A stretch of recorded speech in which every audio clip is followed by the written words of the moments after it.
Alhamdulillah. Alhamdulillahilladzi arsala rasulahu bil huda wa dinil haq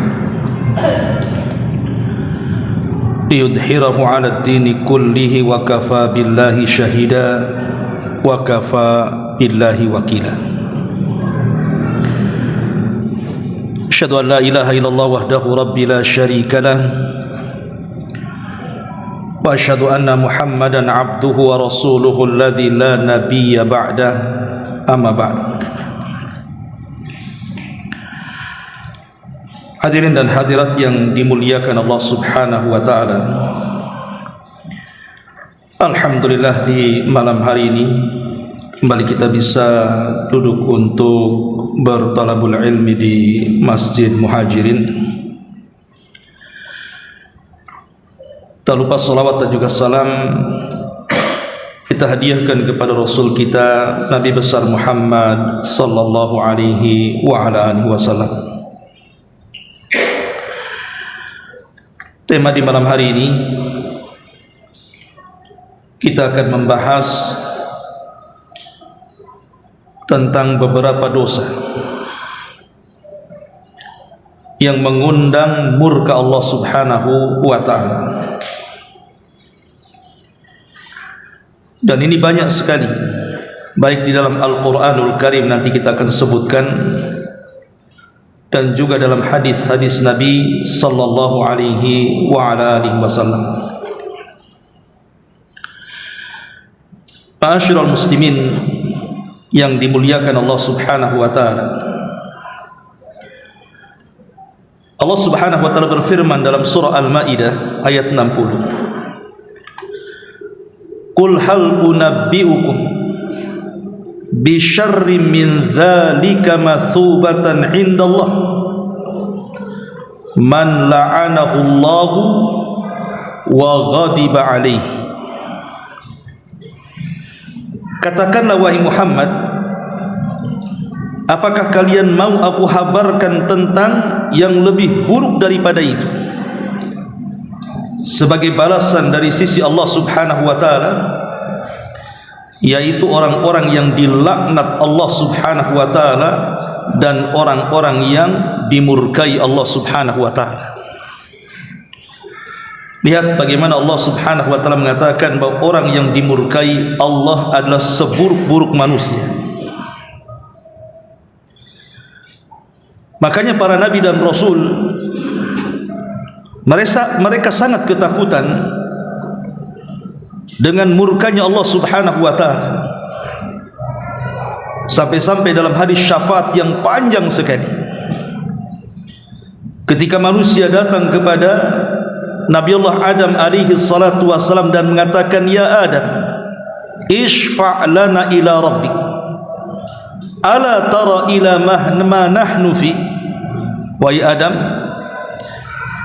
tidakkah engkau meminta syafaat untuk kami kepada Rabb? Tidakkah kau iba dengan kami dan kondisi kami di padang mahsyar ini?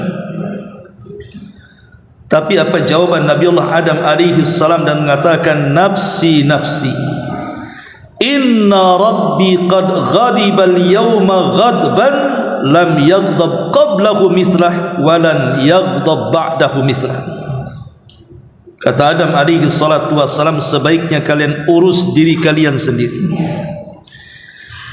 karena sesungguhnya Rabbku pernah murka pada satu hari kepadaku yang tidak pernah semurka itu sebelum dan sesudahnya. Lihat, para nabi ketakutan. Dan ucapan ini juga sama diucapkan Nuh, diucapkan oleh Musa, diucapkan oleh Ibrahim. Mereka tahu dampak murkanya Allah Subhanahu wa taala. Makanya Nabi Allah Adam alaihi salatu wassalam, ketika orang-orang sudah masuk surga, kemudian penduduk surga dikatakan oleh Allah, saluni ma syi'tum, mintalah sekehendak kalian, ku beri kalian nikmat. Tapi penduduk surga mengatakan, alam tubayyid wujuhana wa tudkhilana al-jannah wa tubaiduna anin nar. Ya Rabb, bukankah kami telah memutihkan wajah-wajah kami, memasukkan kami ke surga, mengeluarkan kami dari neraka? Sudah cukup ya Rabb. Tapi Allah mengatakan saluni ma syi'tum, hadza yaumul mazid. Minta, ini hari tambah nikmat tu kalian.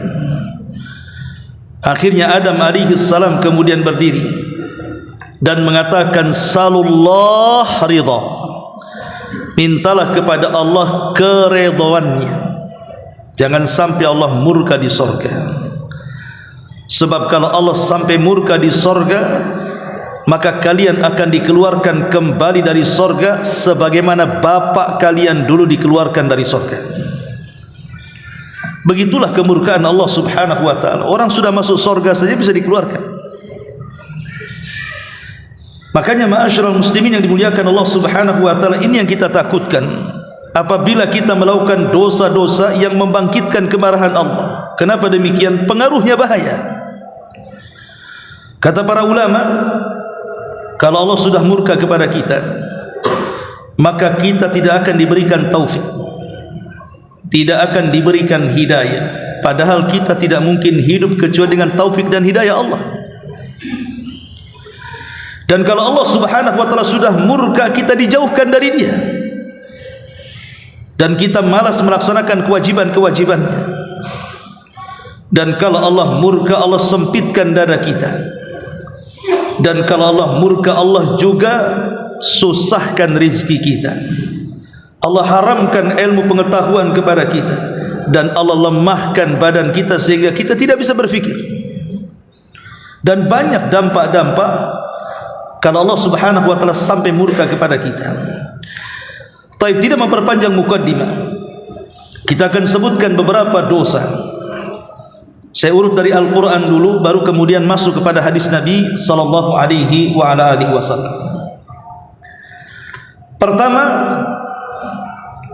tentu dosa yang mengandung kemurkaan Allah azza wa jalla adalah kesyirikan dan kekufuran. Sudah jelas. Allah subhanahu wa ta'ala berfirman di dalam Al-Quranul Karim, in takfuru fa innallaha ghaniyun ankum wa la yarda li ibadihi al-kufra wa in tashkuru yardahu lakum wa la taziru waziratun wizra ukhra. Allah subhanahu wa ta'ala mengatakan, jika kalian kufur, maka Allah maha kaya dari kalian, dan Allah tidak redha dengan hamba-hambanya terjerumus kepada kekufuran. Arti tidak redha, Allah murka. Tapi kalau kalian bersyukur, Allah akan redha kepada kalian, dan masing-masing akan menanggung dosanya masing-masing. Al-Imam Ibn Utsaimin rahimahullahu ta'ala ketika menjelaskan ayat ini, beliau mengatakan, maksudnya jika kalian kufur, in takfuru billah, jika kalian kufur kepada Allah, wa bima yajibul imani bihi, dan kufur dengan kewajiban yang harus diimani, fa innakum lan tadurrullaha li'annallaha ghaniyun ankum. Kekufuran kalian itu loh tidak mempengaruhi Allah sama sekali, karena Allah maha kaya.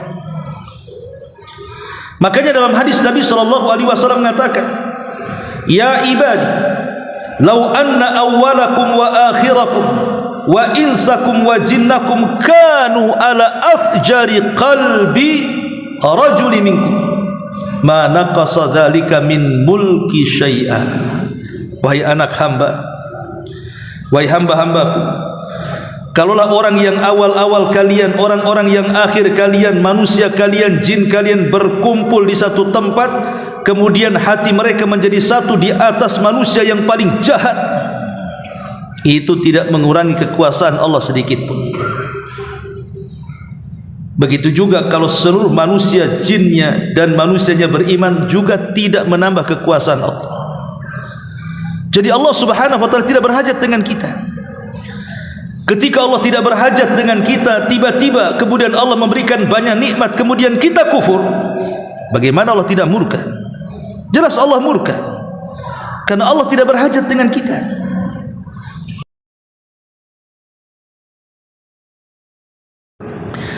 Kemudian Kufur ini juga memang bertingkat-tingkat. Ulama membagi bahwa kufur yang bisa mengeluarkan pelakunya dari Islam ada 5. Pertama disebut kufur takdzib. Kufur at-takdzib. Takdzib itu artinya mendustakan. Yang kedua kufrul istikbar. Kufur kesombongan seperti kufurnya iblis. Kemudian kufrul i'rad. Kufurnya al-i'rad, berpaling, seperti orang-orang musyrik berpaling dari ajakan Nabi sallallahu alaihi wasallam. Kemudian kufru syak, kufur keraguan-raguan, ragu-ragu dengan adanya kebangkitan dan begitu seterusnya. Dan yang terakhir kufrun nifaq, namanya kufur kemunafikan. Tentu yang dimaksud munafik di sini munafik akbar, munafik i'tiqad yang mengeluarkan pelakunya dari Islam. Ini yang pertama. Yang kedua disebutkan dalam surah Al-Imran ayat 57. Kullu zulmin fahuwa makruhun mabghudun indallah. Setiap kezaliman itu sangat dibenci dan memancing murka Allah Subhanahu wa taala. Makanya Allah Subhanahu wa taala mengatakan dalam surah Al-Imran ayat 57-nya, wallahu la yuhibbu zalimin. Wallahu la yuhibbu zalimin. Allah tidak suka dengan orang-orang yang zalim. Lawan suka itu benci, murka. Ketika orang ini tidak disukai Allah, artinya dibenci Allah, dimurkai Allah Subhanahu wa taala. Maka dosa yang kedua, hindari kezaliman. Dan Allah Subhanahu wa taala berfirman dalam hadis qudsi itu, inni haramtu dzulma ala nafsi faja'altuhu muharraman bainakum fala tadhalam. Aku jadikan kezaliman itu jangan sampai ada padaku, dan aku juga haramkan kezaliman ini menimpa sesama kalian. Karena kita tahu bahwa orang-orang yang zalim ini, mereka tidak tahu kepada orang-orang yang dizaliminya bahwa orang-orang yang dizalimi, orang zalim itu, mereka sebenarnya dekat dengan Allah. Karena Allah Subhanahu wa taala tidak suka dengan kezaliman dan Allah suka dengan keadilan. Hatta orang yang dizalimi itu orang kafir sekalipun, maka Allah akan bersama orang kafir yang dizalimi. Bukan karena kekafirannya, karena dia di pihak yang dizalimi dan Allah tidak suka dengan kezaliman. Ma'asyiral muslimin yang dimuliakan Allah Azza wa Jalla. Makanya kenapa ancaman orang-orang zalim itu ngeri. Saya contohkan, Nabi SAW mengatakan, man zalama kida shibrin minal ardi tawakahu min sab'ina aradin. Siapa yang mengambil sejengkal saja tanah dari bumi orang lain, maka sejengkal ini cukup akan dikalungkan kepada dia kelak pada hari kiamat 7 lapis bumi di lehernya. Subhanallah, ya. Atau Nabi SAW mengatakan, simfani min ummati lan tanalahuma syafaati. 2 kelompok pada hari kiamat tidak akan dapat syafaatku. Bayangkan, diancam oleh Rasul. Pada hari kiamat ada 2 kelompok tidak akan dapat syafaat. Padahal syafaat Rasul itu penentu keselamatan. Salah satunya kata Nabi SAW, malikun zalum, pemimpin yang zalim. Para pemimpin yang zalim. Makanya dahulu para khulafaur rasyidin, mereka takut kalau seandainya mereka diangkat menjadi para pemimpin. Sampai Umar mengatakan, aku tidak hendak menjadi pemimpin kalau ada Abu Bakar di hadapanku. Bahkan ketika Abu Bakar memegang tangannya dan mengatakan, baiatlah Umar, Umar mengatakan, tidak, aku tidak hendak dibaiat kalau rakyatku ada orang namanya Abu Bakar. Mereka menghindar karena mereka tahu akibat yang akan dialami para pemimpin kalau mereka tidak adil. Kalau mereka zalim, subhanallah, mereka diharamkan syafaat pada hari kiamat. Dan Nabi SAW juga mengatakan, ittaqul zulma fa inna zulma zulumatun yaumal qiyamah. Takutlah akan kezaliman, karena kezaliman itu kegelapan pada hari kiamat. Gimana tidak gelap? Seluruh pahala kita diambil orang-orang yang kita zalimi. Iya, kalau tersisa Kalau tidak, maka kita akan mengambil dosa-dosa mereka dan kita yang menanggungnya. Na'udzubillah.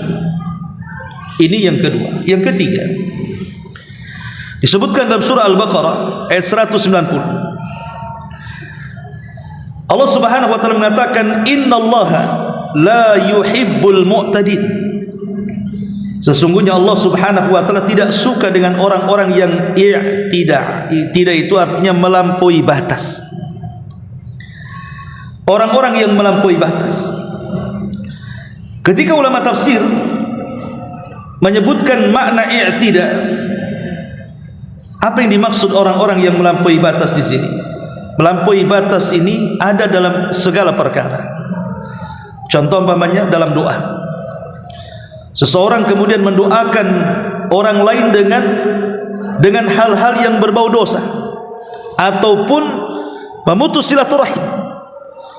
Nabi SAW sampai mengatakan bahwa ma min abdin yad'ullaha bida'watin laisa fiha ithmun wala qati'atur rahim illa a'tahu Allahu biha ihda thalath. Kata Nabi SAW, tidaklah seorang hamba dia berdoa dengan doa yang di dalamnya tidak ada dosa dan mutus silaturahim, maka dia akan diberikan banyak keutamaan. Artinya kalau dalam doanya itu penuh dengan dosa dan silaturahim, seperti mamanya mendoakan kecelakaan kepada saudaranya, semoga usahanya bangkrut, semoga usahanya gulung tikar, semoga dia sakit, semoga dia binasa, semoga dia mati, dan begitu seterusnya. Itu kan doa namanya, doa buruk namanya. Ataupun mendoakan diri sendiri untuk maksiat. Pamannya dia hendak mencuri, berdoa, ya Allah mudah-mudahan malam ini sukses pencurian saya. Ya Allah mudah-mudahan korupsi saya tidak diketahui orang. Ya Allah mudah-mudahan saya ini hendak menyakiti orang, tidak ditangkap polisi, tidak begini, tidak begitu. Nah, ini tidak namanya. Allah tidak suka dengan seperti ini. Ataupun seperti yang disabdakan Nabi SAW ketika ada seorang Yahudi mengucapkan salam kepada Rasul, "Assammu alaika." Sammu itu artinya racun. Harusnya kan assalamu alaikum, tapi dia ganti assammu alaikum. Harusnya mengucapkan keselamatan, malah mengucapkan kebinasaan. Maka Rasul mengatakan, "Wa alaika, engkau saja." Aisyah ummul mukminin radhiyallahu anha ketika itu mengatakan, "Ya Rasulullah, bagaimana kalau aku jawab wa alaikumus sam wa dzam?" Dia tambah, bukan hanya semoga engkau binasa, tapi semoga engkau juga celaka, semoga ini. Jadi Aisyah radhiyallahu anha ingin membalas yang jauh lebih buruk daripada salamnya Yahudi kepada Nabi. Tapi Rasul mengatakan, "Ya Aisyah, la takuni fahisha." Wahai Aisyah, jangan. Bukankah sudah aku jawab wa alaika? Artinya dari sini boleh kita ini membalas keburukan dengan keburukan, tetapi jangan melampaui batas. Karena Allah sendiri yang mengatakan kan, fajaza'us sayyi'ah sayyi'atu mithluha. Balasan keburukan itu dengan keburukan yang sama. Kalau kita sampai membalas keburukan dengan keburukan yang jauh lebih besar, maka kita termasuk minal mu'tadin. Kita termasuk orang-orang yang melampaui batas. Tidak boleh. Yang sering saya contohkan, mamanya ada orang yang mengata-ngatai kita binatang. Anggap saja mamanya, "Oh kamu ini anjing." Maka kita boleh membalas dengan kalimat yang sama, "Engkau juga anjing," umpamanya. Tapi kemudian jangan ditambah, "Engkau juga anjing, engkau juga buaya, engkau juga kadal, engkau juga," enggak boleh. Karena dia hanya mengucapkan satu binatang. Maka kita ucapkan yang sama itu kalau harus membalas. Tetapi kalau memaafkan jauh lebih baik lagi maksudnya. Lah ini makna daripada wal innallaha la yuhibbul mu'tadin. Allah tidak suka, artinya Allah murka dengan orang-orang yang melampaui batas, termasuk dalam hal ibadah, menyelisih sunnah Nabi SAW sampai ke tingkat bid'ah dan begitu seterusnya. Ini juga termasuk i'tidah dalam ibadah dan Allah tidak suka. Ma'asyiral muslimin yang dimuliakan Allah Subhanahu wa taala. Kemudian selanjutnya disebutkan dalam surah Al-Baqarah ayat 205. Allah Subhanahu wa taala mengatakan, "Wallahu la yuhibbul fasad." Dalam ayat yang lain, "Innallaha la yuhibbul mufsidin." Allah tidak suka dengan orang-orang yang berbuat kerusakan. Apa makna kerusakan dalam ayat ini? Para ulama tafsir mengatakan yang dimaksud kerusakan di sini adalah al-i'anatu ala nashril bid'ah wal munkarat wa isya'atil fahishati wa muharabati dinillahi wal istihza bi ahkamihi wa ahlihi wa du'atihi wal hukmu bi ghairi ma anzalallah wa itharatal fitani wa takhrib wa tadmir al mumtalikatil khassa wal 'am. Maksudnya Allah tidak suka, artinya Allah murka dengan orang-orang yang membuat kerusakan. Siapa orang buat kerusakan ini? Kata ahli tafsir, mereka orang yang menyebarkan bid'ah dan kemungkaran, ataupun orang-orang yang menyebarkan fahisyah perzinahan, ya, dan segala jenisnya, LGBT-nya dan begitu seterusnya. Termasuk orang-orang yang memerangi agama Allah, termasuk orang yang mengolok-olok hukum-hukum Allah, para duat-duatnya, dan orang yang berhukum dengan hukum selain Allah, dan orang yang menyebar fitnah di mana-mana, serta yang menghancurkan kepentingan umum dan khusus. Maka Allah tidak suka dengan orang-orang yang seperti ini. Ada juga yang mengatakan kalimat ifsad di sini artinya bai'ul muharramat, menjual hal-hal yang diharamkan, narkoba, minuman keras, mabuk dan begitu seterusnya. Ma'asyiral muslimin yang dimuliakan Allah Azza wa Jalla, dan kerusakan yang paling besar tentu kesyirikan, jelas. Baru bid'ah dan dosa-dosa besar yang lain. Ini juga Allah tidak suka, artinya Allah murka dengan para perusak bumi. Kemudian yang selanjutnya sebutkan di dalam juga dalam Al-Qur'anul Karim, surah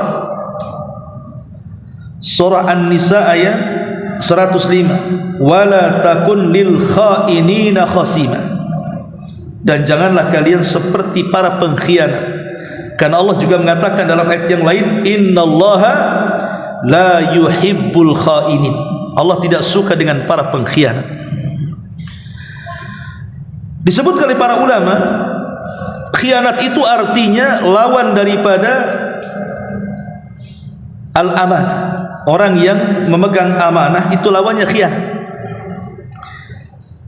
Dan ulama mengatakan biasanya ketika disebut kalimat khianat dalam Al-Quran, maka khianat itu terdiri daripada 5 perkara. Pertama, khianat dalam agama, dan itu disebutkan dalam surah Al-Anfal 27. Yang kedua, khianat dalam harta, dan itu disebutkan dalam surah An-Nisa ayat 105. Kemudian yang ketiga, khianat dalam syariat, dan itu disebutkan juga dalam surat Al-Anfal 71-nya. Kemudian yang keempat, khianat dalam berzina, seperti namanya khianat dengan pasangannya, dia berzina dengan orang yang tidak halal bagi dia, disebutkan dalam surah Yusuf 5:2. Ataupun yang dimaksud khianat ini maksudnya naqdul ahdi, membatalkan perjanjian, dan itu disebutkan dalam surah Al-Anfal 5:58-nya. Jadi Al-Quran ketika menyebutkan kalimat khianat biasanya masuk pada 5 perkara ini. Pertama, khianat dalam agama, dia mengkhianati agamanya, dia murtad. Dan itu banyak orang-orang yang murtad hanya gara-gara faktor pernikahan, ekonomi dan yang semacamnya. Yang kedua, khianat dalam harta, tidak mau mengeluarkan zakat dan sedekahnya, atau mencari dengan cara culas curang dan diharamkan Allah Azza wa Jalla. Atau khianat dalam syariat, tidak mengikuti sunnah Nabi, dia membuat-buat ajaran sendiri. Atau khianat dalam perzinahan, dia berkhianat pasangannya yang halal dan memilih yang haram. Ataupun dia berkhianat ketika berjanji dengan seseorang. Lah Allah Subhanahu wa taala murka dengan para pengkhianat-pengkhianat itu. Ini juga disebutkan. Kemudian juga disebutkan dalam surah An-Nahl ayat 23. Allah Subhanahu wa taala mengatakan, innahu la yuhibbul mutakabbirin. Allah tidak suka dengan orang-orang yang sombong. Artinya Allah benci dan Allah murka dengan orang-orang yang sombong. Dan Allah juga mengatakan, innallaha la yuhibbu man kana mukhtalan fakhura. Sungguh Allah tidak menyukai orang-orang yang sombong dan suka membangga-banggakan diri.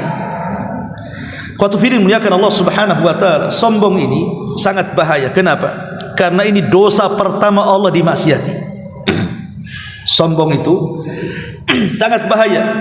Kenapa? Karena dosa pertama Allah dimaksiati dengan sombong ini. Kapan itu? Ketika Allah Subhanahu wa taala memerintahkan para malaikat dan juga iblis untuk sujud kepada Adam. Wa idh qulna lil malaikati isjudu li Adam fasajadu illa iblis aba wastakbara wa kana minal kafirin. Ketika kami katakan kepada para malaikat Allah, sujudlah kalian kepada Adam, semua malaikat sujud, iblis pula tak sujud. Maka Allah katakan dia enggan dan dia sombong, dan termasuk makhluk yang kafir. Jadi sombong ini dosa pertama, sama dengan hasad, dosa pertama Allah dimaksiati di alam semesta ini. Maka siapapun yang sombong, maka dia ada hubung kait dengan iblis. Siapapun yang sombong berarti ada tali temali hubung kait dengan iblis, karena dia yang mencontohkan kesombongan pertama di alam semesta ini. Makanya al-jaza min jinsil amal, balasan itu disesuaikan dengan amalannya. Ketika orang sombong merasa lebih besar dibandingkan orang lain, dan dia menghina dan merendahkan, mengecilkan orang lain, kelak pada hari kiamat kata Rasul, yuhsyarul mutakabbiruna yaumal qiyamah amsalidhar fi suratir rijal. Pada hari kiamat dikumpulkan para orang-orang yang sombong itu dan dijadikan kecil seperti semut di tengah-tengah orang-orang besar, sehingga dia terseok-seok dan takut diinjak orang. Di dunia merasa besar, di akhirat dikecilkan badannya. Na'udzubillah. Ya. Ma'asyiral muslimin yang dimuliakan Allah Subhanahu wa ta'ala, tentu sebab kesombongan itu kebanyakan 4 perkara. Kenapa orang bisa jadi sombong? Itu kan 4 perkara. Pertama, karena ilmu, merasa lebih cerdas dibandingkan orang lain, dia pun sombong. Yang kedua, karena hasab dan nasab, karena faktor keturunan, merasa keturunan darah biru yang lain merah, merasa keturunan nabi yang lain bukan nabi, dan begitu seterusnya. Akhirnya dia sombong dengan nasabnya, padahal nasab itu tidak akan menolong dia pada hari kiamat. Fala ansaba bainahum yauma idzin. Pada hari kiamat terputus nasab, buat apa dibanggakan? Kemudian yang ketiga, bil mal, karena harta, merasa dia kaya, merasa dia orang mampu, yang lain miskin, sombong dia. Atau karena jabatan, karena pangkat, merasa dia orang yang pangkatnya, yang tempat kedudukannya tinggi, yang lain tidak punya pangkat dan jabatan, akhirnya dia sombong. Inilah 4 perkara yang memicu orang sombong itu. Ma'asyiral muslimin yang dimuliakan Allah Subhanahu wa ta'ala, makanya Allah tidak suka dengan orang-orang yang sombong. Kemudian yang selanjutnya disebutkan dalam surah Ghafir ayat 57. Allah Subhanahu wa ta'ala mengatakan, alladzina yujadiluna fi ayatillahi bighairi sultanin atahum kabura maqtan indallah wa indal ladzina amanu kadzalika yatma'ullahu ala kulli qalbin mutakabbirin jabbar. Orang-orang yang suka berdebat tentang ayat-ayat Allah tanpa ilmu yang datang kepada mereka, amat sangat besar kemurkaan Allah dan juga di sisi orang-orang yang beriman. Jadi perkara berikutnya yang membuat Allah murka adalah berdebat tanpa ilmu. Berdebat tanpa ilmu. Sebab debat tanpa ilmu ini biasanya akan memicu perkara-perkara. Pertama, al-ghurur wal kibriyah. Dia merasa sombong dan merasa dia lebih besar dibandingkan orang.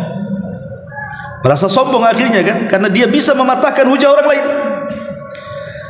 Ataupun kemudian al-i'tida 'alal ghair. Dia bisa menyakiti orang lain. Mungkin tidak menyakiti fisiknya, tapi menyakiti perasaannya. Karena biasanya orang kalau berdebat tanpa ilmu itu yang keluar kata-kata kotor, kata-kata yang tidak berbobot, yang tidak berilmu, sehingga hinaan, cacian, makian, rendahan itu yang keluar. Makanya Allah Subhanahu wa ta'ala tidak suka dengan perdebatan yang seperti ini. Dan perdebatan yang dimaksud dalam ayat ini artinya perdebatan yang menguatkan kebatilan, bukan menguatkan kebenaran. Dia membela kebatilan untuk berdebat, ataupun dalam rangka mengaburkan yang hak dan mencampur adukan yang hak dengan yang batil. Maka perdebatan kalau yang dibela adalah kebatilan atau dalam rangka menyamarkan yang hak dan yang batil, inilah perdebatan tanpa ilmu yang dicela dalam ayat ini.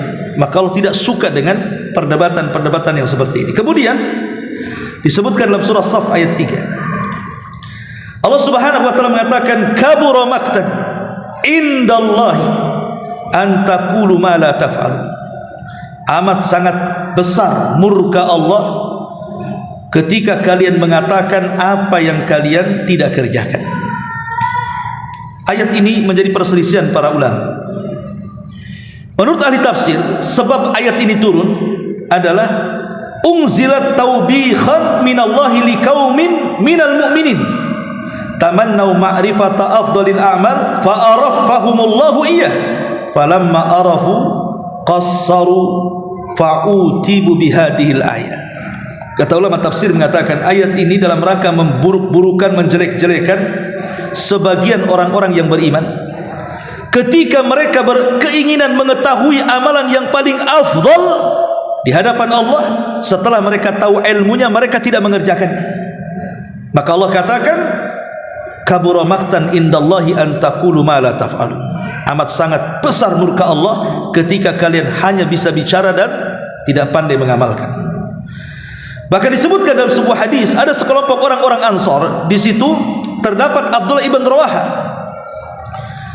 Kemudian orang-orang Ansar mengatakan kepada Abdullah ibn Rawaha, "Lau na'lam ayyal a'mal ahab ilallah la amilna biha hatta namut." Kalau seandainya kami tahu amalan-amalan yang lebih dicintai Allah Subhanahu wa taala, tentu kami akan amalkan amalan itu sampai kematian kami. Maka Allah Subhanahu wa taala turunkan ayat ini. Betul, kalian akan mengamalkan sampai kiamat. Kalau kalian tidak sampai mengamalkan, awas, kabura maqtan indallahi an taqulu ma la ta'falun. Ya. Sangat besar siksa Allah terhadap orang-orang yang mengatakan apa yang kalian tidak lakukan. Maka sejak itulah Abdullah ibn Rawaha berjanji senantiasa berada di jalan Allah Subhanahu wa taala sampai kematiannya, sehingga dia masuk dalam peperangan kemudian dia mati syahid karena dia takut melanggar ayat ini. Ma'asyiral muslimin yang dimuliakan Allah Subhanahu wa taala. Kemudian selanjutnya surah Ghafir ayat 31. Allah Subhanahu wa taala mengatakan innahu la yuhibbul musrifin. Allah tidak suka, artinya Allah benci, Allah murka terhadap orang-orang yang israf. Israf ini berlebihan. Sebagian ulama tafsir mengatakan maksudnya israf di sini artinya orang yang berlebihan sehingga menghalalkan yang diharamkan, ataupun sebaliknya mengharamkan yang dihalalkan. Ini makna yang pertama. Ataupun yang dimaksud adalah israf di sini berlebihan dalam hal-hal yang mubah, seperti makan berlebihan, minum berlebihan, pakaian berlebihan, dan begitu seterusnya. Dan itu tercela. Allah mengatakan kulu washrabu wala tusrifu, makanlah, minumlah, tapi jangan berlebihan. Dan Allah tidak suka dengan orang-orang yang berlebihan. Ini juga makna yang disebutkan juga oleh para ulama.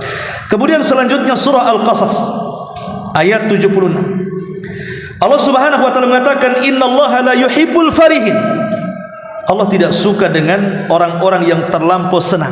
Apa maksudnya terlampau senang di sini? Maksudnya al-farahu alladhi yashabuhul kibr. Terlampau senang yang mengakibatkan ujub dan takabur. Maka Allah tidak suka. Ya. Boleh kita senang, tapi jangan sampai ujub dan takabur. Sebagaimana Allah mengatakan kul bi fadlillahi wa bi rahmatihi fabidzalika falyafrahu huwa khairum mimma yajma'un. Katakan karena karunia dan rahmat Allah yang demikian itu berbahagialah kalian, itu lebih baik daripada dunia yang kalian kumpulkan. Tapi kalau sampai kemudian mendatangkan ujub dan takabur, Allah tidak suka. Kemudian juga dalam surah At-Taubah 96 Allah mengatakan fa innallaha la yarda 'anil qaumil fasikin. Allah tidak redha, artinya Allah murka terhadap orang-orang fasik. Siapa orang fasik? Ulama mengatakan fasik adalah orang yang mengerjakan dosa besar seperti zina, mencuri, minum khamr.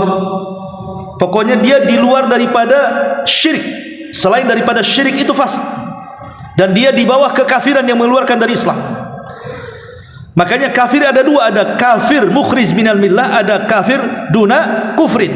Ada kafir yang mengeluarkan dari Islam, tapi ada kafir yang tidak mengeluarkan dari Islam. Lah kafir yang tidak mengeluarkan dari Islam itu disebut fasik namanya.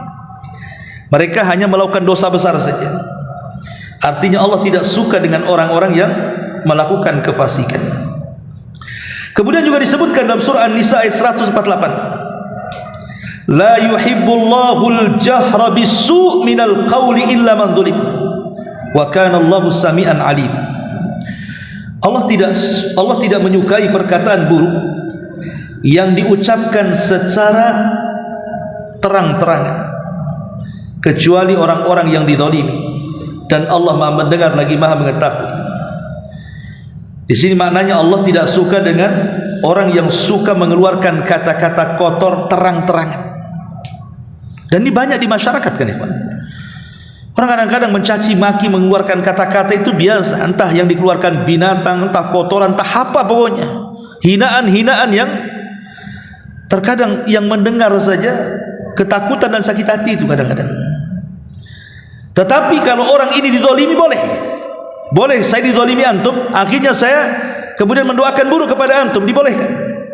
Tapi kalau dalam posisi bukan orang yang dizalimi, tidak boleh kita mengeluarkan kata-kata kotor itu. Ini juga disebutkan karena mendoakan doa buruk kepada orang dan dia posisi bukan dizalimi dilarang. Makanya Rasul mengatakan la tad'u ala anfusikum wa la tad'u ala auladikum wa la tad'u ala khadamikum wa la tad'u ala amwalikum. Jangan mendoakan buruk kepada diri-diri kalian, anak-anak kalian, pembantu kalian, harta-harta kalian, sebab kalau doa itu bertepatan dengan aminnya para malaikat bisa saja terjadi. Maka ini tidak suka Allah kepada orang-orang yang mengeluarkan kata-kata kotor atau mendoakan buruk kepada orang lain. Kemudian juga disebutkan dalam surah An-Nisa ayat 108, yastaghfuna minan nas wala yastaghfuna minallah wa huwa ma'ahum id yubayyituna ma la yardha minal qawli wa kana Allah bima ya'maluna muhita. Mereka bersembunyi dari manusia, tetapi mereka tidak bersembunyi dari Allah, padahal Allah beserta mereka. Ketika pada satu malam mereka menetapkan keputusan rahasia, Allah tidak redha, dan Allah Maha meliputi ilmu terhadap apa yang mereka kerjakan. Artinya di sini Allah tidak suka dengan maksiat-maksiat yang kita sembunyikan. Kita lebih malu kepada manusia tapi tidak malu kepada Allah. Makanya dalam sebuah hadis Nabi SAW mengatakan, la'a'lamanna aqwaman min ummati ya'tuna yawmal qiyamati bihasanati amsali jibali tihama bayda fayaj'aluha Allahu haba'an mansura. Kata Rasul, sungguh saya telah mengetahui bahwa ada satu kaum dari umatku, kata Rasul, yang datang pada hari kiamat membawa pahala sebesar gunung Tihamah besar, tapi Allah hilangkan tu pahalanya seperti debu yang dihempas angin. Kemudian sahabat mengatakan, Thauban mengatakan, ya Rasulullah, sifhum lana, sifatkan siapa mereka dari umatmu ini. Maka Nabi SAW mengatakan, amma innahum ikhwanukum wa min jildatikum wa ya'khuduna minal laili kama ta'khudun walakinnahum aqwamun idza khalau bimaharimillahin tahakuha. Kata Rasul, kata Nabi, mereka adalah saudara-saudara kalian, dari golongan kalian juga. Mereka sholat malam seperti kalian sholat malam, tetapi ketika mereka bersendirian dengan yang diharamkan Allah, maka mereka pun mengerjakan yang diharamkan itu. Maksiat yang dilakukan tanpa ada yang tahu kecuali kita dengan Allah. Ini Allah benci, Allah murka. Lihat bagaimana pahala sebesar gunung Tihamah hancur. Jadi kalau seandainya kita ini ahli sedekah, ahli solat malam, ahli tahajud, ahli puasa, ahli qiyam lail, macam-macam sebutkan ibadah yang antum lakukan, tapi di satu sisi juga antum selalu merobek keharaman Allah di saat bersendirian kita dengan Allah Subhanahu wa ta'ala. Dan hari ini memungkinkan karena hari ini sudah ada handphone masalahnya. Berapa banyak coba orang bersendirian dengan handphone, Entah dia menyebar berita hoax, entah dia membaca berita hoax, atau dia menyebar atau menonton film-film porno, atau mungkin melihat gambar-gambar yang tidak senonoh, atau apalah yang antum lakukan di situ. Tidak ada yang tahu kecuali antum dengan handphone dan dengan Allah saja. Bahaya. Allah murka dengan orang-orang yang seperti ini. Kemudian juga yang selanjutnya disebutkan dalam surah An-Nisa ayat 93. Wa man yaqtul mu'minan muta'ammidan fajaza'uhu jahannam khalidan fiha wa ghadiballahu alaihi wa la'anahu wa a'adda lahu adzaban adzim. Siapa yang membunuh seorang mukmin secara sengaja, balasannya jahannam, kekal di dalamnya. Allah murka kepadanya, Allah laknat dia, dan Allah sediakan azab yang pedih bagi dia pada hari kiamat. Subhanallah. Orang yang membunuh seorang muslim secara sengaja. Dan hari ini kita lihat, membunuh bukan bicara perang melawan orang kafir, tidak, sesama kaum muslim. Hanya gara-gara warisan bunuh-bunuhan, parkir bunuh-bunuhan, gara-gara utang piutang bunuh-bunuhan, gara-gara perempuan bunuh-bunuhan, gara-gara faktor ketersinggungan bunuh-bunuhan. Sehingga Rasul mengatakan, al-qatil la yadri fima qatal wal maqtul la yadri fima qutil. Orang yang membunuh bingung kenapa dia bisa membunuh, orang yang dibunuh lebih bingung lagi kenapa aku bisa dibunuh, katanya. Karena tidak ada alasan yang jelas pembunuhannya. Nah, ini kan ngeri. Kalau orang tahu ayat ini, mungkin berpikir 1000 kali kan kalau membunuh saudaranya, apalagi bukan saudara se-Islam saja, saudara sekeluarga dia, gara-gara waris bunuh-bunuhan. Bahkan ada anak membunuh orang tuanya, orang tua membunuh anaknya, saudara membunuh saudaranya. Padahal Allah mengatakan siapa yang membunuh seorang mukmin secara sengaja, satu, jahannam bagi dia dan dikekalkan di dalamnya. Kalimat dikekalkan di sini tidak seperti kekekalan orang musyrik, tidak. Karena kalimat kekal dalam Quran itu ada dua. Pertama, kekal selama-lamanya, dan itu orang-orang musyrik, orang-orang kafir. Dan yang kedua, kekal saking lamanya. Jadi ada dua ya, kekal selama-lamanya dan kekal saking lamanya. Saking lamanya itu maksudnya nanti keluar juga, tapi lama masanya. Itulah orang-orang yang membunuh secara sengaja dilamakan di neraka. Cukup sampai di sini? Tidak. Allah murka, Allah laknat lagi, Allah sediakan lagi azab yang pedih. Nauzubillah. Ya. Ma'asyiral muslimin yang dimuliakan Allah Azza wa Jalla. Kemudian juga disebutkan dalam surah An-Nahl. Selanjutnya surah An-Nahl ayat 1 sampai ayat 106. Allah Subhanahu wa taala mengatakan, "Man kafara billahi min ba'di imanihi illa man ukriha wa qalbuhu mutmainnun bil iman walakin man syaraha bil kufri sadra fa alaihim ghadabun minallah wa lahum adzabun adzim." Barang siapa yang kufur dengan Allah setelah keimanannya, kecuali orang yang dipaksa dan hatinya tetap tenang dengan keimanan, akan tapi kalau dia lapang dengan kekufuran dadanya, maka dia mendapatkan laknat, mendapatkan murka, dan bagi mereka mendapatkan azab yang pedih. Artinya di sini orang yang murtad dari agama. Allah murka dengan para orang-orang yang murtad dari agama. Makanya Rasul mengatakan, man baddala dinah faqtulu, siapa yang mengganti agamanya dalam hukum Islam, bunuh dia. Dan Rasul mengatakan, la yahillu damu mri'im muslim illa bi ihda thalathin. Tidak halal darah seorang muslim kecuali karena 3 perkara. As-sayyibu zani, orang yang sudah menikah dia berzina dirajam sampai mati. Wan nafsu bin nafsi, orang yang membunuh dibunuh qisas. Kemudian yang ketiga, al-marik minad din at-tarik lil jamaah, orang yang murtad dari agama, maka dia dipenggal dalam hukum Islam, ya. Ma'asyiral muslimin yang dimuliakan Allah Subhanahu wa taala. Kemudian juga disebutkan dalam surah Thaha ayat 81, Qulu min thayyibati ma razaqnakum wa la tatghaw fihi fayahilla 'alaikum ghadabi wa man yahlil 'alaihi ghadabi faqad hawa. Makanlah di antara rizki yang baik yang telah kami rizkikan kepada kalian, dan janganlah melampaui batas padanya yang menyebabkan kemurkaanku menimpamu, dan barang siapa ditimpa oleh kemurkaanku maka sesungguhnya binasalah ia. Maksudnya di sini, jangan sampai kita tidak mensyukuri rizki yang Allah telah anugerahkan kepada kita. Syukuri nikmat Allah itu. Kita makan kita bersyukur, kita bisa minum kita bersyukur. Jangan sampai kita kufur nikmat. Karena Allah tidak suka dengan orang-orang yang kufur nikmat sehingga mereka sampai melampaui batas. Ma'asyiral muslimin yang dimuliakan Allah Azza wa Jalla, ini semua dari ayat-ayat Al-Quran banyak sebenarnya, ya. Kita beralih kepada hadis-hadis Nabi SAW. Ini ayat-ayat. Yang pertama, hadis dari Abdullah ibn Abbas radhiyallahu anhu, Nabi mengatakan, abghadun nas ilallah thalathatu, mulhidun fil haram, wa mubtagin fil Islam sunnatal jahiliyah, wa muttalibu dami mri'in bi ghairi haqqin liyuri qadamah. Kata Rasul, manusia yang paling dimurkai Allah ada 3 manusia. Pertama, orang-orang yang melakukan pelanggaran di tanah haram.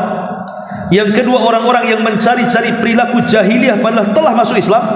Dan yang ketiga, memburu darah seorang tanpa alasan yang dibenarkan untuk ditumpahkan darahnya. Ini 3 kelompok ini Allah murka kepada mereka. Melakukan pelanggaran di tanah haram, mencari-cari adat jahiliyah padahal sudah masuk Islam. Ini yang banyak.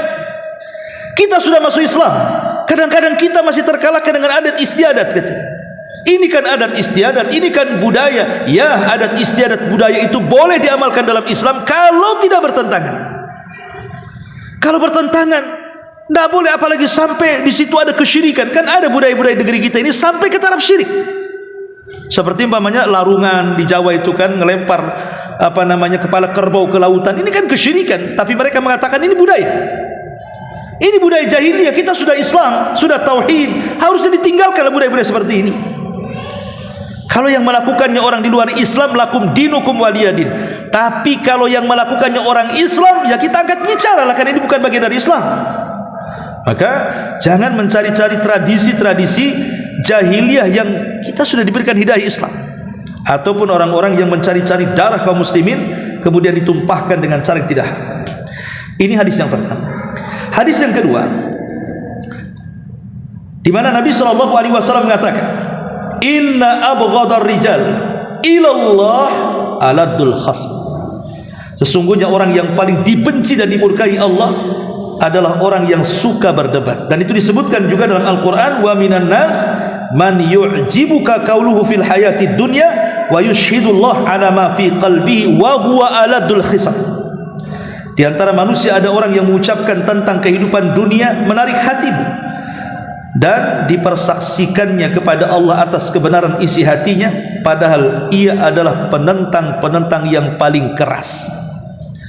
Aladul khisam adalah orang yang membenci syariat-syariat Allah Subhanahu wa ta'ala, tidak suka dengan syariat, keras hatinya, suka berdebat. Kemudian juga ini yang kedua. Yang ketiga, Nabi SAW mengatakan, la yuhibbuhum illa mu'min wa la yubghiduhum illa munafiq. Man ahabbahum ahabbahullahu wa man abghadahum abghadahullah. Ketika Nabi SAW bicara tentang orang-orang Ansar, maka Rasul mengatakan, tidaklah orang yang mencintai para sahabat Ansar kecuali dia mukmin. Tidaklah orang yang membenci sahabat Ansar kecuali dia munafik. Maka siapa yang mencintai mereka Allah cintai, siapa yang membenci mereka Allah benci.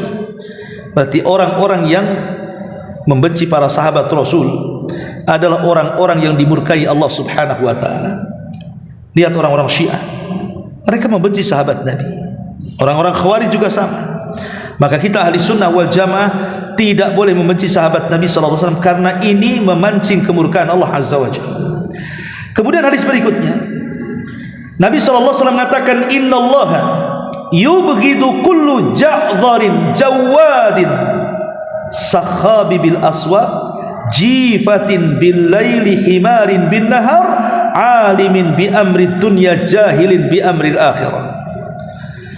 Kata Nabi SAW, sungguh Allah murka kepada siapa? Setiap orang yang berkata-kata kasar lagi sombong, banyak berteriak di pasar-pasar, bagaikan bangkai di waktu malam, seperti keledai di waktu siang. Mereka pandai urusan dunia namun bodoh dengan urusan akhirat. Lihat di sini, ya. Nabi SAW menjelaskan bahwa orang-orang yang terlampau pandai dalam urusan dunia, oh kalau urusan dunia subhanallah, semua dia bisa bicara, sampai ke urusan politik pun dia tahu. Tapi ketika ditanya urusan akhirat secuil pun dia tidak paham. Allah murka dengan orang seperti ini. Alimin bi amri dunya, jahilin bi amril akhirah. Oh, alimnya kalau bicara dunia, tapi jahilnya kalau bicara akhirat. Allah murka dan Allah marah dengan orang-orang seperti ini. Kenapa? Karena menghabiskan waktunya untuk itu saja. Padahal tujuan kita diciptakan, wa ma khalaqtul jinna wal insa illa liya'budun. Tidaklah aku ciptakan jin dan manusia kecuali aku suruh mereka beribadah. Macam mana mereka akan beribadah kalau mereka tidak punya pengetahuan tentang akhirat? Mereka jauh dari tujuan yang diciptakan Allah kepada kita. Ini hadis berikutnya. Kemudian hadis berikutnya, Nabi SAW mengatakan, ma min syai'in athqal fi mizanil mu'min yawmal qiyamah min khuluqi hasan wa inna Allah la yubghidul fahishal badi. Tidak ada sesuatu yang mampu memberatkan timbangan seorang mukmin pada hari kiamat kecuali akhlak yang mulia. Tapi Allah sangat murka dan benci kepada orang yang mulutnya kotor lagi jahat. Doh, kotor jahat lagi, yang keluar kata-kata kotor dan menyakiti orang. Makanya hati-hati menjaga lisan.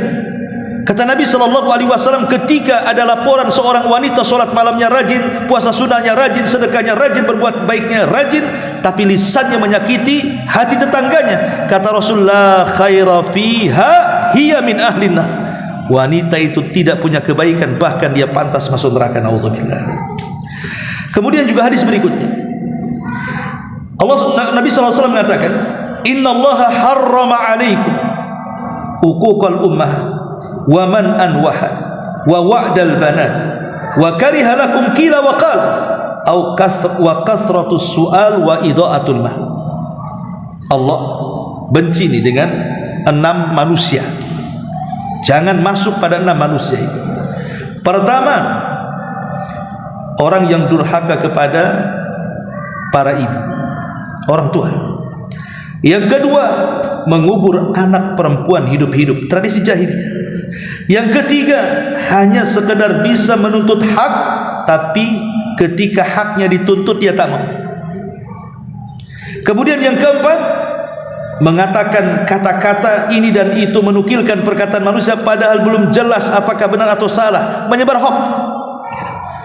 Yang kelima, terlalu banyak meminta-minta. Dan yang keenam, membuang-buang waktu dan menyia-nyiakan harta.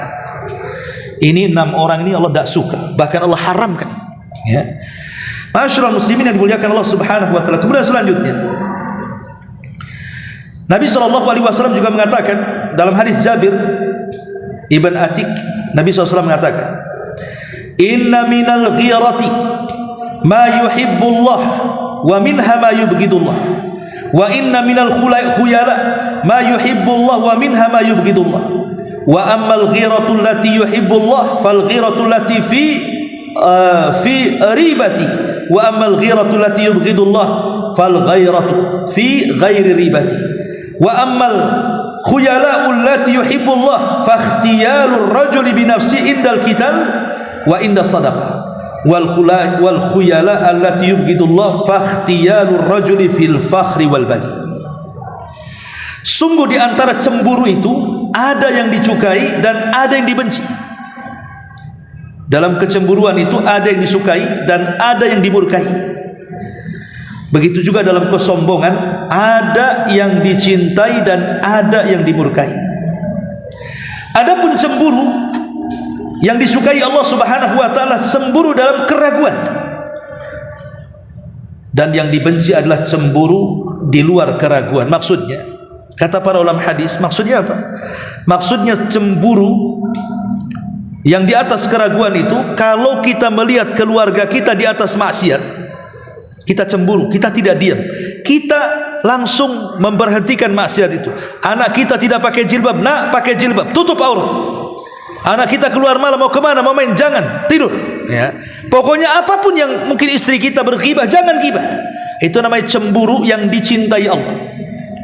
Tapi cemburu yang tidak dicintai Allah itu, umpamanya ibu kita janda, kemudian menikah, kita anak yang tidak suka, tidak boleh. Hak dia menikah. Banyak anak-anak yang melarang orang tuanya menikah, kan? Nggak boleh. Ini cemburu yang dibenci Allah. Orang tua kita janda, dia pun pengen mendapatkan teman hidup, suami yang baru. Kalau dia menginginkan nikah, dorong sama anak. Ini ndak, anak melarangnya pula. Naudzubillah. Inilah cemburu yang dilarang maksudnya. Ya. Adapun kemudian kesombongan yang dicintai Allah dalam peperangan. Boleh orang itu sombong dalam peperangan, seperti Ali radhiyallahu an ketika melawan Marhab dalam perang Khaybar. Apa kata Ali? Hei Marhab, ana alladhi sammatni ummi Haidara kalaithi ghabatin karihil mandarah, katanya. Hei Marhab, tahukah saya orang yang dikasih nama ibuku macan hutan, semua hewan takut denganku, katanya. Sombong, nggak apa-apa dalam peperangan, karena untuk mendonkan lawan. Tapi kalau sudah peperangan tidak boleh sombong. Jadi sombong itu hanya ngedonkan supaya hati lawan itu ciut dan takut, itu saja. Atau sombong karena sedekah. Maksudnya sombong karena sedekah itu kita merasa senang, bangga karena sudah menolong orang. Tapi kesombongan yang tercela, kata Nabi SAW, adalah kesombongan dalam kebanggaan dan kekejian. Nah, itu nggak boleh. Ya, ini yang dibenci Allah Subhanahu wa taala. Baik, kemudian hadis berikutnya, Nabi SAW mengatakan dalam hadis Abu Hurairah radhiyallahu an, ahabbul bilad ilallah masajiduha wa abghadul bilad ilallah aswaquha. Tempat yang paling dicintai Allah masjid, dan tempat yang paling dimurkai Allah adalah pasar. Makanya kalau kita ini bukan pedagang, kalau pedagang kan lain hukumnya. Kalau kita ini hanya pembeli saja, jangan lama-lama di pasar. Masuk pasar, kemudian kita sudah mendapatkan apa yang kita hajatkan, apa yang kita tulis, pulang. Karena pasar ini tempat yang paling dimurkai Allah. Tidak ada dosa di luar pasar, semua ada di pasar. Sebutkan dosa di luar pasar, ada di pasar. Syirik ada di pasar. Banyak orang pasar datang ke dukun, nempel-nempel jimat di warung-warung, ya kan? Orang berteriak-teriak ada di pasar, orang bertengkar ada di pasar, orang yang sumpah palsu ada di pasar. Sebutkan dosa di luar pasar, semua lengkap di pasar. Karena Rasul mengatakan pasar itu tempat menancapkan bendera perang iblis dengan manusia. Ma'asyiral muslimin yang dimuliakan Allah Subhanahu wa taala. Kemudian yang selanjutnya adalah hadis Nabi SAW. Tanda Allah murka adalah ketika kita meninggal tidak di atas Islam. Ketika kita meninggal tidak di atas Islam. Karena dalam hadis Nabi SAW, ketika malaikat pencabut nyawa mengeluarkan nyawa orang-orang kafir, apa kata malaikat ini? Ukhruji sakhitatan maskhutan alaiki ila adabillah. Hei, keluar ruh yang jahat kepada kemurkaan Allah Subhanahu wa taala, dan sudah disediakan kepadamu azab Allah yang pedih. Maka orang-orang yang mati dan mereka tidak di atas Islam, maka Allah benci. Makanya Allah mengatakan wala tamutunna illa wa antum muslimun. Jangan mati kecuali dia dalam kondisi Islam. Dan Nabi Yusuf mengatakan walhikni tawaffani musliman wa alhikni bisalihin. Ya Allah, wafatkan aku dalam keadaan Islam dan gabungkan aku bersama orang-orang saleh. Kemudian juga di antara yang membuat murka Allah adalah hadis Nabi SAW. Nabi SAW mengatakan idza ra'aitallaha yu'til 'abda minad dunya 'ala ma'asi ma yuhibbu fa innama huwa istidraj. Thumma tala Rasulullah SAW qaulihi ta'ala falamma nasu ma dzukiru bihi fatahna 'alaihim abwaaba kulli syai' hatta idza farihu bima utu akhadnahum baghtatan fa idza hum mublisun. Kata Nabi, apabila engkau melihat seorang hamba diberikan nikmat oleh Allah dari dunia, tapi dia ahli maksiat, makin tidak sholat makin kaya, makin tidak ke masjid makin sukses, makin dia berzina, makin dia judi, makin minum khamar, bertambah-tambah pula hartanya. Pokoknya apabila engkau melihat orang seperti ini ditambah kenikmatan dunia di atas kemaksiatannya, ingat kata Rasul, fa innama istidraj, itu namanya istidraj. Apa istidraj? Maka Rasul menjelaskan makna istidraj dengan membacakan ayat surah Al-A'raf ayat 182-83. Ketika mereka melupakan apa yang diperingatkan kepada mereka, mereka lupa bahwa ada perintah-perintah dan larangan. fatahna alaihim abwaba kulli syai', maka segala sesuatu dibukakan kepada dia dari rizki-rizki Allah. Makin sukses, makin kaya, makin banyak, makin macam-macam hartanya.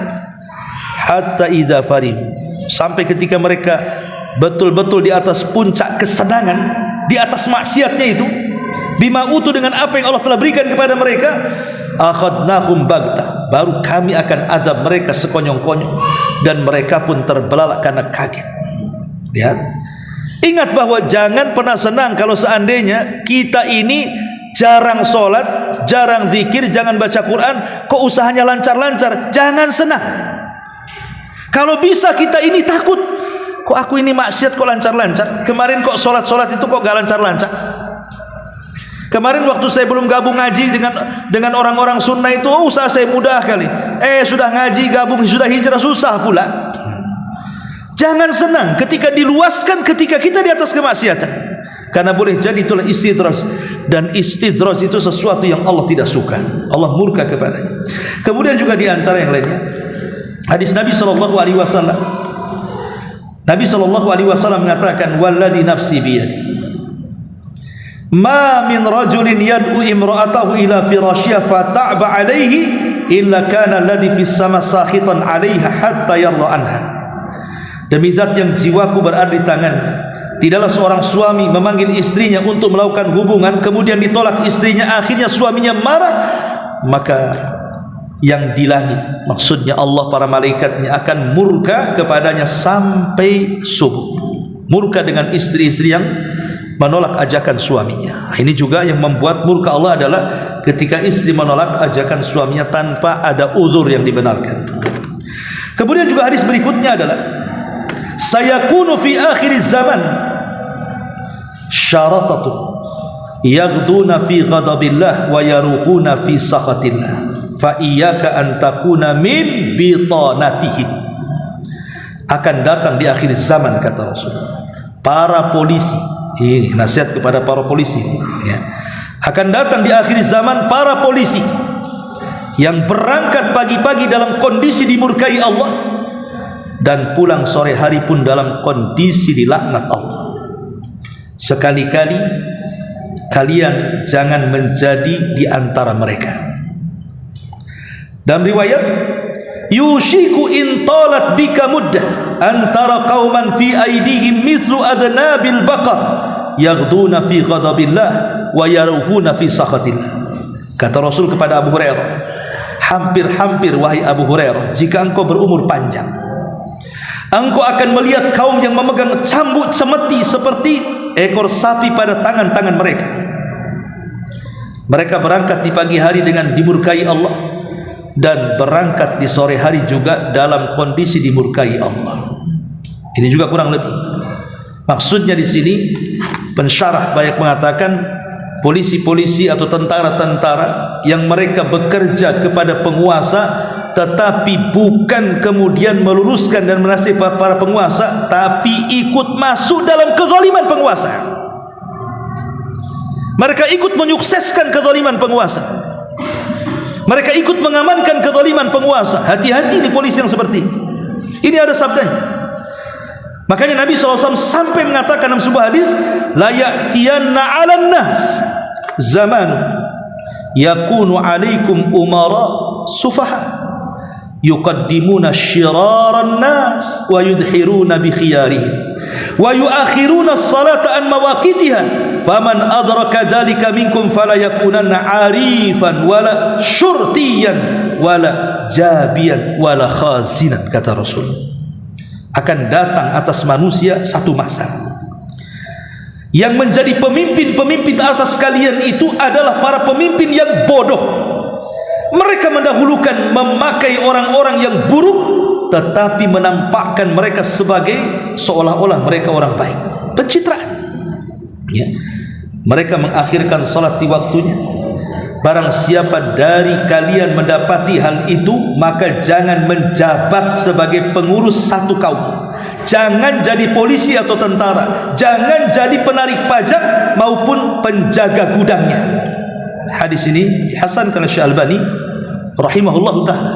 Lihat, ya kan? Maka polisi-polisi tentara yang seperti ini dilaknat Allah, dimurkai Allah. Tapi kalau polisi-polisi baik, insya Allah ya tidak, mereka dapat rahmat. Tidak semua polisi jahat, banyak polisi-polisi baik. Tapi kalau mereka seperti hadis ini, mereka berangkat dari rumah dimurkai, pulang pula dimurkai, naudzubillah. Mana hidup orang dimurkai pula balik kayak gini, ya?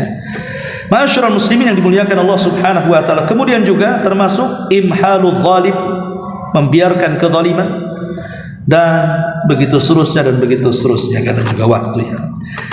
Tapi ma'asyiral muslimin yang dimuliakan Allah Azza wa Jalla, saya minta tambah sedikit, ya. Bagaimana cara supaya kita meredam murkanya Allah? Ini kan penyebab-penyebab kemurkaannya. Gimana cara meredam? Bisa nggak kita meredam kemurkaan Allah Azza wa Jalla? Secara singkat saja. Iya, bisa. Pertama, dengan sedekah. Nabi SAW mengatakan, sadaqatus sir tudfi'u ghadabar Rabb. Sedekah yang dilakukan sembunyi-sembunyi bisa meredam murkanya Allah. Maka banyaklah bersedekah sembunyi-sembunyi, cukup kita dan Allah saja yang tahu. Ini yang pertama. Yang kedua, al-istighfar al-mustamir, istighfar yang terus-terusan. Karena kita tahu bahwa Nabi Allah Subhanahu wa taala mengatakan, wa ma kana Allah mu'adzibahum wa anta fihim wa ma kana Allah mu'adzibahum wa hum yastaghfir. Allah tidak akan mengadab sebuah kaum sementara engkau Muhammad hidup di tengah-tengah mereka, dan Allah tidak akan mengadab sebuah kaum selama kaum itu memperbanyak istighfar. Artinya dalam ayat ini ada dua keamanan dari murka Allah. Pertama, hidupnya Rasul di tengah-tengah kita. Yang kedua, kita memperbanyak istighfar. Dan Rasul sudah tidak ada, berarti tinggal satu keamanan kita dari murka Allah, perbanyak istighfar. Ini yang kedua. Yang ketiga, at-taubah. Taubat yang betul-betul taubat. Kalau istighfar itu kan ucapan lisan, astagfirullah, astagfirullah, wa atubu ilaih. Kalau taubat ini betul-betul kita meninggalkan perbuatan dengan cara menyesal, dengan cara berjanji untuk tidak mengulang, dengan cara mengikuti yang buruk dengan yang baik. Kalau itu hak orang lain kita kembalikan. Itu namanya taubatan nasuha. Kemudian juga yang keempat, bersyukur akan nikmat. Karena Allah mengatakan dalam Al-Quran, ma yaf'alullahu bi'adzabikum in syakartum wa amantum. Allah tidak akan mengazab kalian kalau kalian bersyukur dan beriman. Maknanya Allah akan mengazab kalian karena kemurkaannya kalau kalian kufur dan tidak beriman. Maka syukur bisa meredam.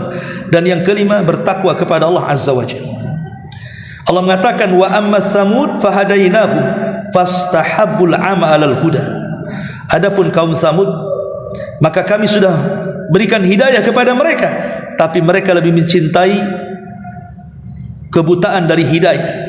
Fa akhadathhumus sa'iqatul adzab, maka datang kepada mereka halilintar sebagai azab, azabil hud, azab yang menghinakan, bima kanu yaksibun, terhadap apa yang mereka lakukan. Wa najjaynal ladzina amanu wa kanu yattaqun, tapi kami selamatkan orang-orang yang bertakwa kepada Allah dari azab kaum Tsamud. Menunjukkan takwa yang menyelamatkan kaum Tsamud yang beriman sehingga mereka tidak terkena azab. Dari sini kita tahu bahwa takwa itu adalah salah satu penyebab keselamatan. Artinya takwa itu dalam hidup kita merasa diawasi. Merasa diawasi ketika kita ini mau melakukan sesuatu, oh takut Allah melihat saya. Ketika kita mengucapkan sesuatu, oh takut Allah mendengar saya. Dan begitu seterusnya, sehingga timbullah rasa takut. Nah, takwa itu diambil dari takut. Kalau kita hidupnya terus penuh ketakutan, diawasi Allah, maka kita menjadi hamba Allah yang bertakwa. Termasuk juga singkat berpuasa. Kemudian yang nomor 7, al-amru bil ma'ruf wa nahyi anil munkar, tidak membiarkan kemungkaran dan juga mengajak manusia kepada kebaikan. Kemudian yang nomor 8, solat malam, solat tahajud. Kemudian yang nomor 9, birrul walidain, berbuat baik kepada orang tua. Kemudian yang nomor 10, al-hasanat tudhibus sayyi'at, memperbanyak kebaikan untuk menghapus keburukan. Kemudian yang nomor 11, carilah hal-hal yang bisa menjadikan Allah cinta dengan kita, seperti memperbanyak solat sunnah, memperbanyak sedekah dan begitu seterusnya, termasuk tawakal, kemudian jihad, kemudian juga berusaha untuk mencari keridhaan Allah Subhanahu wa taala. Ini diantara hal-hal yang bisa meredam kemurkaan Allah Subhanahu wa taala. Karena kini ikhwatu fillah, Allah Azza wa Jalla, Ingat, kalau Allah sudah mencabut kemurkaannya, maka ada 4 perkara yang kita akan dapat. Pertama, Allah akan mencegah azab sebelum terjadinya. Yang kedua, Allah akan mengangkat azab setelah terjadinya. Dan Allah akan redha dengan kita, dan Allah akan terus memuja dan memuji kita. Itu kalau seandainya Allah sudah tidak murka kepada kita. Wallahu a'lam bishawab. Ini yang bisa sampaikan, mudah-mudahan ada manfaatnya. Subhanallah bihamdika asyhadu an la ilaha illa anta astaghfiruka wa atubu ilaik. Allahu taala alam. Assalamualaikum warahmatullahi wabarakatuh.